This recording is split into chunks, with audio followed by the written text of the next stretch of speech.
મૈધરપુરાના branded વૃદ્ધના અંગોનું દાન કરી પરિવારે 5 વ્યક્તિઓને નવજીવન આપી માનવતા મહેકાવી છે।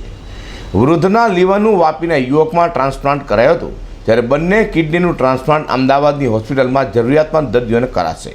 ચક્ષુઓનું દાન લોકદ્રષ્ટિ ચક્ષુ બેંક દ્વારા સ્વીકારવામાં આવ્યું છે। મૈધરપુરા મણિયારા શેરી પદ્માવતી એપાર્ટમેન્ટ ખાતે રહેતા 64 વર્ષીય શૈલેષ પાદરિયા નિવૃત્ત જીવન જીવતા હતા અને ગત 5 મહિના રોજ તેમને ઉલટીઓ થતાં બેભાન થઈ ગયા હતા, જેથી તેમને ખાનગી હોસ્પિટલમાં દાખલ કર્યા હતા, જ્યાં તેમને બ્રેન હેમરેજનું નિદાન થયું હતું। તારીખ 6 મહિના રોજ તબીબોએ તેમને બ્રેન ડેડ જાહેર કર્યા હતા। બ્રેન ડેડ અંગેની જાણ થતાં ડોનેટ લાઈફની ટીમ હોસ્પિટલ પહોંચી હતી અને પરિવારને અંગદાનનું મહત્વ સમજાવ્યું હતું।